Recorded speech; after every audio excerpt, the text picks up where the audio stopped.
vida nos mostra que no outono as folhas caem e na primavera as flores renascem. No História de Vida de hoje, nós vamos descobrir como a Silvia semeou a sua plantação. Setembro é um mês que eu sempre amei muito porque eu faço aniversário em setembro. Então, eu gosto de fazer aniversário, eu gosto de comemoração e no mês de setembro teve a perda do meu filho, né? Eu fiz aniversário no dia 16 e ele faleceu no dia 25. E a minha mãe também faleceu em setembro, no dia 4 de setembro. Ela faleceu de Covid e ele de acidente. Então, quando nós estávamos na missa de um mês da minha mãe, era a missa de uma semana do meu filho. Então, em setembro, foram duas perdas da minha mãe, passado 21 dias do meu filho. Mas é engraçado, eu não fiquei triste com esse mês. É o mês que você falou, né, de florescer. Então, com a perda, você tem que se reinventar. E de alguma forma, a gente se recria novamente. Então, é um outro ser que brota da gente. Diferente, mais resiliente. E setembro ainda, apesar de eu ter essas perdas muito grandes, a mãe e o filho, tem o meu aniversário, né? Então, dia 25 fez 5 anos que ele faleceu e dia 4 minha mãe, 5 anos. E é assim, a vida ela traz esses desafios, né? Você conseguiu uma forma de enfrentar esse desafio, de lidar com esse momento da sua vida de uma forma bastante curiosa, né? Você usou os ornamentos, né, os bordados, para ressignificar esse momento de dor. Como é que o bordado entrou nesse momento? No começo, nos primeiros dias, é uma dor assim surreal. Não tem como dizer. É algo assim muito forte. E passaram-se os dias, a dor parece que aumenta, né? Porque é mais um dia sem a pessoa. É horrível. Eu mal estava fazendo o luto da minha mãe quando eu perdi meu filho. Então era algo assim, não dá para descrever o que a gente sente. E teve um dia que eu peguei um pano que eu tinha começado a fazer um bordado. E eu comecei a bordar. E eu vi que o ato de escolher as cores, de ver que ponto que eu ia usar, o que eu ia fazer com aquele tecido, eu passava horas distraída ali no meio das linhas, das cores, enfim. E isso foi me acalmando. Então foi algo intuitivo. Não tive a intenção de bordar para esquecer, para passar por essa fase. Mas o bordado me trouxe paz, me trouxe essa tranquilidade, horas que diminui a minha dor, por conta de estar ali envolvida com o ato de bordar. Mas eu acredito que não é só o bordado. Todas as artes, elas têm esse poder de fazer com que você saia do presente, né? Às vezes numa situação que não tá legal, e ela tira você daquele momento ruim e ali você consegue ter algumas horas agradáveis, né? Desligar de tudo e você se foca naquilo que você tá fazendo. Então, para mim, o bordado foi algo que depois que eu percebi que eu tava bem, que eu passava horas bem, então eu comecei a bordar com intenção. Então aí eu fiz vários bordados, eu terminei um, fiz um outro, e aí foi assim que o bordado chegou na minha fase de luto. E a fase de luto para todo mundo é difícil, mas a gente costuma dizer que para uma mãe a dor é muito maior, né? Quais são as fases do luto? Bom, o luto ele tem 5 fases. As fases do luto tá aqui no livro. Elas são 5, que é a negação, a raiva, a barganha, a depressão e a aceitação. A última fase é a aceitação, mas a aceitação ela vem com o tempo. Infelizmente, eu não sei, eu acho que tem pessoas que demoram muito para entrar na fase da aceitação. A negação é quando você fala, nossa, eu não acredito que aconteceu. Né? Tinha dias de eu falar assim, gente, não é real isso que eu tô passando. Depois tinha raiva, você fica com raiva, nossa, você fica às vezes até com raiva de você mesma. Será que eu não poderia ter feito alguma coisa? Será que ou você assim, será que eu deixei de fazer alguma coisa? Ou deveria ter feito? Ou não poderia ter feito? Então é muito confusa essa fase da raiva. Depois tem a barganha. A barganha é quando você tenta se convencer que aquilo é real. Então você fica procurando questionamentos, né, que você se faz de que aquilo tinha que acontecer. E isso, quando você está fazendo essa barganha, querendo ou não, é algo que acalma, né? Que no caso do meu filho aqui no livro, eu trato de um capítulo que chama Evidências.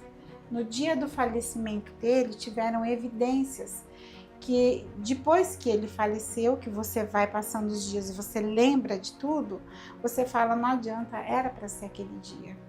Então isso conforta um pouco, né? Depois tem a depressão. A depressão é quando você afunda, né? Depressão. Afunda e você bate o pé lá embaixo e para sair é complicado. Felizmente, eu não deprimi. Porque teve um dia que eu tava assim, foi o pior dia. Da hora que eu acordei até acho que umas 3, 4 horas da tarde, eu chorei aquele dia todinho. Mas teve um momento de lucidez que eu falei assim, doer, a tristeza é real. Não tem como eu falar, não vou ficar triste. Mas deprimir, eu falei, eu não vou deprimir. Então eu fiz mais ou menos um decreto, que eu não queria deprimir. Porque a depressão eu já tive há uns anos, foi muito ruim para sair da depressão. E no luto eu falei assim, olha, eu vou sentir a dor, mas deprimir eu não vou deprimir. E eu não deprimi. Aí passaram-se os anos, né? E depois não sobra muito, né? Que vem a aceitação. Você aceita. É assim. É triste falar que você aceita, que parece que o ente que partiu, ele não é tão importante, né? Então você fica muito confusa, poxa, eu vou aceitar a partida do Mário? Mas você fala, todos nós viemos para cá com a única certeza, né? Que todos vamos um dia partir novamente, né? A gente tem o dia da chegada, da partida a gente não sabe, mas ela é real. Então a minha aceitação, eu trabalhava essa questão. E aí veio a ideia de transcender a dor através do amor, especialmente através do livro que você escreveu. Sim. Eu gostaria de saber, então, como é que foi esse processo, né? Porque é claro que quando a gente coloca algumas coisas no papel, alivia por um lado, mas antes de aliviar, faz a gente lembrar. Sim. Né? Como foi esse processo para você? Bom, o livro foi um processo que eu não estava esperando, não imaginava escrever um livro. E tem uma pessoa, uma amiga, que ela tem um grupo de orações. E eu liguei para ela e comentei, nossa, perdi meu filho, eu tô tão ruim, eu tô tão mal. E ela ainda falou, ela me ajudou muito nessa fase. Ela falava assim, todo dia às 3 da tarde nós fazemos oração, a gente reza o terço e tudo é online, né? Então entra online, a gente vai rezando e eu comecei a participar desse grupo de orações e quem era a responsável por esse grupo, o nome dela é Tereza. ela é a idealizadora da bola da felicidade. E eu a conheci fazendo a bola da felicidade, que também é um bordado, você borda. E quando eu a conheci, eu também sabia dessa força que ela tem na oração. E eu lembrei dela, né? Então você às vezes vai lembrando de coisas, eu falei, e agora? Eu vou falar com a Tereza. Aí na época ela falou, Silvia, por que você não escreve um livro? Você pode ajudar muitas pessoas. E eu fiquei assim, surpresa com a ideia, né? Aí eu falei assim, ela ainda falou assim, olha, eu estava tão assim passada, que ela falou, seu livro vai ter 9 capítulos. E eu falei, ai, tá bom, tá bom. E eu fui. E é o que você falou. Foi muito gostoso escrever o livro, porque eu relembrei, né, a passagem do Mário por aqui. Eu homenageei a vida dele, né? E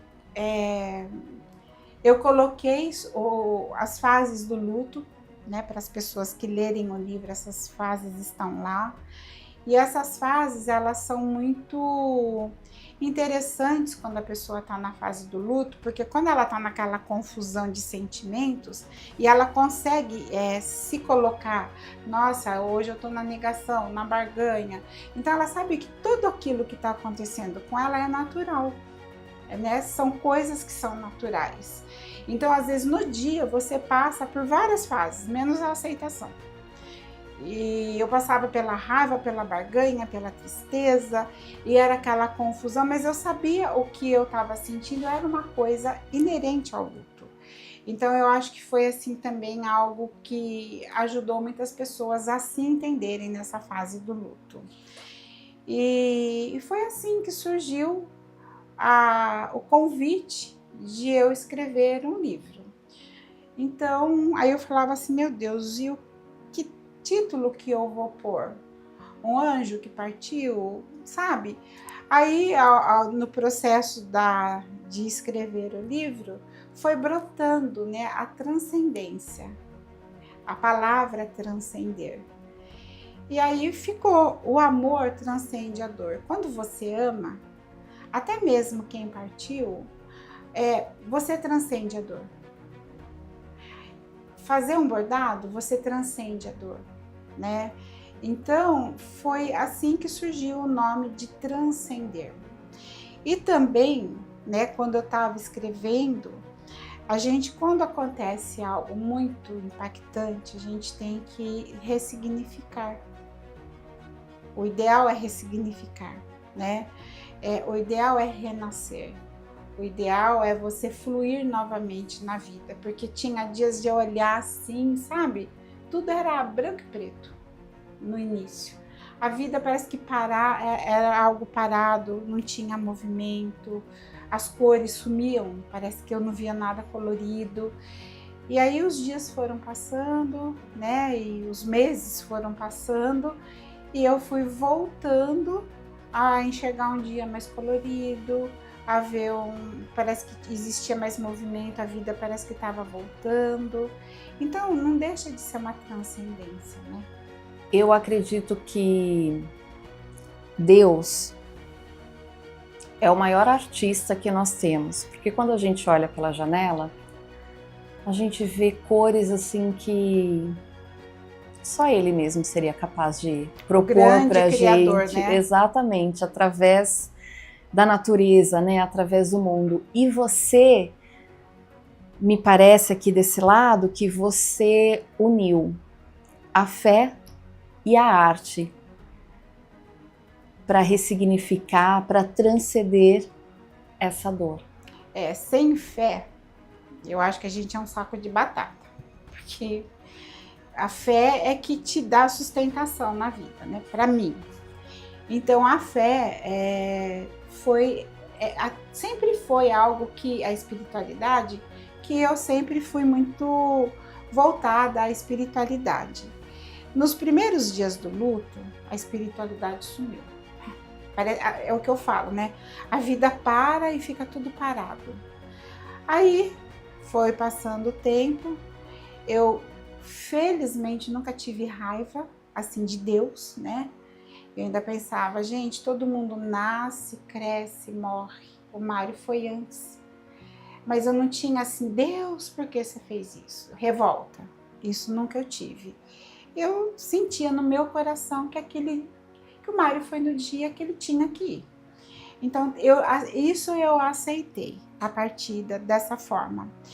E então, a fé para mim, né, a minha espiritualidade, ela foi o meu alimento da alma, né? Para mim conseguir acordar todos os dias, eu já acordava orando por ele, para que ele estivesse num bom lugar, para que ele estivesse bem. Então, eu já acordava fazendo as minhas orações.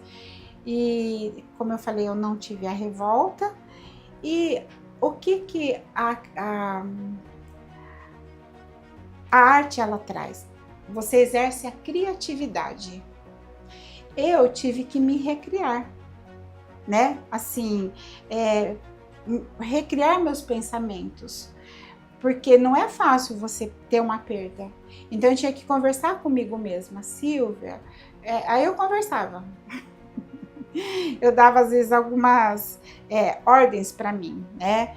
Então é o que eu com criatividade eu fui também trocando a minha dor pelo amor, a minha dor pelo entendimento, né? Então a criatividade na vida da gente é algo que a gente não sabe o valor que ela tem. E se a gente começar a prestar atenção, a gente está criando o nosso dia a todo momento. Você pode criar coisas legais para você, assim como você pode criar coisas que não são legais. Aí fica ao seu critério. Mas a gente está criando, né? Porque a gente não fala que a gente colhe o que a gente plantou. Isso é criação, né? Então você vai ter que perceber a semente que você está pondo hoje, porque você vai colher lá. Não deixa de ser o quê? Uma criação. Então, eu tinha algumas coisas na minha cabeça que eu acho que me ajudaram ao entendimento, né? Então, era assim, às vezes eu conversava comigo, e a arte, o bordado, é criatividade. Eu criava. Então, se vocês depois olharem os quadros que eu fiz, nenhum deles tem tristeza, né? Porque eu tinha aceitado assim, a ida do Mário, em termos da espiritualidade. Eu pensava assim, Deus não faz nada errado. Então, se ele foi, era o dia dele. Quem sou eu para ir contra? Então, no momento lá de eu fazer os meus bordados, você não vai ver aquele peso, aquela tristeza nas cores. Ao contrário, eu me sentia bem, eu sempre estava orando, rezando para que ele estivesse bem, para que eu também tivesse força porque eu tinha 2 filhos, né? O Mário é o meu filho do meio. Eu tinha a filha mais velha, a Paula, que tinha na época uma filhinha, depois era o Mário e o Caio. Então um dia minha filha falou, mãe, e nós que ficamos? Eu falei, verdade. E vocês que ficaram? Então, tudo isso foi me fazendo recobrar, né, a minha estabilidade emocional. Mas não é fácil. Mas não é impossível. A perda do Mário, como foi muito repentina, ele foi trabalhar, nós íamos trabalhar juntos. Então, a gente estava no mesmo carro de manhã, ele descia primeiro e depois eu que ia para o meu trabalho. Então, eu vi o Mário de manhã na sexta-feira e no sábado eu estava no enterro. Aí, é aquela coisa, você fala, gente, a vida é um sopro. A vida, você tá aqui, amanhã você não tá mais. Então, na sexta-feira nós fomos trabalhar juntos e no sábado eu estava enterrando um filho, né? E é o filho que eu ia trabalhar todo dia. Então, a perda dele fez eu valorizar as outras pessoas, né? Falar que você ama, demonstrar mais amor, saber que você agora está aqui, mas daqui a pouco você pode não estar, né? Então, esse luto, né? Ele trouxe esse aprendizado. Vamos valorizar o aqui e agora. Vamos amar mais, vamos ter mais paciência um com o outro, vamos dar o nosso melhor para o outro, porque foi essa grande lição que me deixou o luto.